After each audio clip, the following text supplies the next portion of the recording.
Alors ma première grande rencontre, c'était à l'âge de 9 ans avec des chevaux dans un centre de loisirs.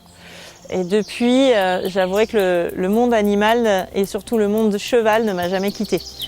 J'ai été donc cavalière professionnelle et enseignante d'équitation pendant peut-être une vingtaine d'années. J'élève depuis quelques années de manière amateur quelques chevaux de sport aussi. J'ai pas eu l'envie de communiquer, ça n'a pas été une volonté de ma part. Personnellement, en fait, j'ai dû surtout accepter le fait que j'avais des informations et je vivais des expériences qui n'étaient pas explicables de manière palpable et physique. Et lorsque j'étais enceinte de mon fils, ces sens se sont tellement décuplés que pour moi, il y a eu un choix à faire entre la folie ou accepter quelque chose qui pour moi n'était pas acceptable à l'époque. Donc à partir de ce moment-là, j'ai commencé à écouter des petites voix intérieures qui ont toujours été présentes chez moi et j'ai commencé à méditer, j'ai commencé à faire des choix d'être et de faire en fait avec ces petites voix intérieures. Et surtout, ce qui a été important et ce qui m'a permis de continuer, c'est que très rapidement, j'ai ressenti du bien-être. Et je me sentais tellement bien à l'intérieur de moi que j'ai jamais pu m'arrêter dans ce chemin-là.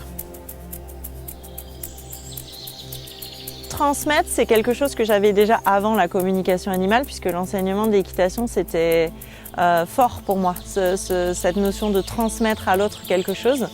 Et lorsque j'ai commencé à faire des communications animales, parce que j'étais sollicitée par mon entourage, les animaux me disaient tout le temps, ou en tout cas très souvent en fin des séances, qu'il fallait que j'apprenne aux personnes à le faire, parce que la volonté du règne animal était que l'humain se reconnecte à lui et à la nature environnante.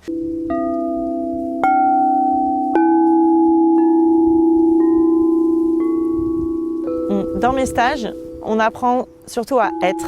C'est un état d'être au quotidien, dans sa vie de tous les jours, comment prendre conscience de ce qui se passe en nous et autour de nous et comment être en communion et en harmonie avec soi et avec son environnement.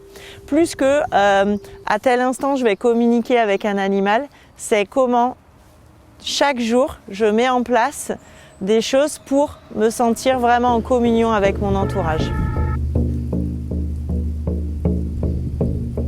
La communication animale m'a ouvert plein d'autres portes, beaucoup d'autres portes, d'autres pistes. Je suis allée me former, j'ai expérimenté beaucoup d'autres choses que la communication animale. Et aujourd'hui, c'est un ensemble de techniques, de pratiques et d'expériences que je propose aux gens qui viennent avec moi. Dans les stages, on vient trouver de la sérénité, on vient trouver de l'amour, on vient trouver de la compassion, on vient trouver de la contemplation et de la conscience de ce qui est, de soi et de l'autre. Et je vous invite chacun et chacune à venir reprendre cette force de création, cette force de transformation dans un endroit merveilleux ici en bord de Loire avec des chevaux pour nous accompagner.